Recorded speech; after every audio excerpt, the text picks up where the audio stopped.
एक छोटे से गांव में जहां सुबह की पहली किरणें खेतों पर पड़ती थीं और शाम को चिड़ियां घर लौटती थीं, वहां एक महिला रहती थी जिसका नाम सरिता था। सरिता का जीवन आसान नहीं था। उसके पति की मौत हो चुकी थी, बच्चे छोटे थे और खेत का काम मुश्किल से चलता था। गांव वाले अक्सर उस पर ताने कसते, अकेली औरत क्या कर लेगी, किस्मत खराब है तो क्या करें। मुश्किल समय में कोई मदद को आगे नहीं आता। सरिता चुपचाप सहती, रात को बच्चों को सुलाकर अकेले रोती, लेकिन कभी शिकायत नहीं करती। फिर एक दिन बड़ा संकट आया। उसकी छोटी बेटी को तेज बुखार चढ़ गया। दवा के पैसे नहीं थे, डॉक्टर दूर शहर में था। गांव के लोग देखकर भी मुंह फेर लेते। जो रिश्तेदार कभी कभी मदद करते थे, वे भी अब पीछे हट गए।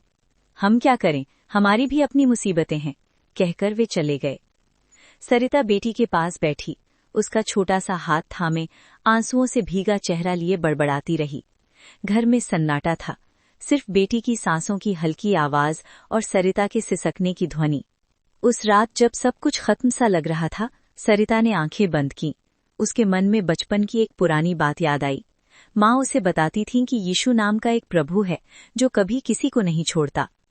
उसने पहली बार दिल से पुकारा, हे यीशु, मैं बहुत अकेली हूँ, मेरी बेटी को बचा लो, मुझे छोड़ मत दो, मेरी मदद करो, मैं कमजोर हूँ लेकिन तुम पर भरोसा है।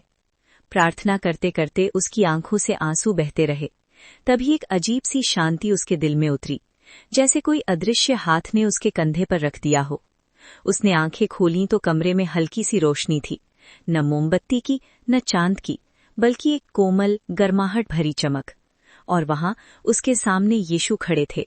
उनका चेहरा प्रेम से भरा हुआ था, आंखों में करुणा की गहराई। उन्होंने सरिता का हाथ थामा। वो हाथ इतना नरम और मजबूत था कि सारी थकान जैसे बह गई। यीशु ने धीरे से कहा, सरिता, तुम अकेली नहीं हो, मैं हमेशा तुम्हारे साथ हूँ। तुम्हारे आंसू मैंने देखे हैं, तुम्हारी पुकार मैंने सुनी है। डरो मत, मैं तुम्हारा साथ नहीं छोड़ूंगा।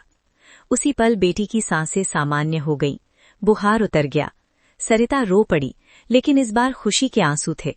उसने यीशु के चरणों में सिर झुकाया और कहा, प्रभु धन्यवाद, तुमने मुझे विश्वास दिया।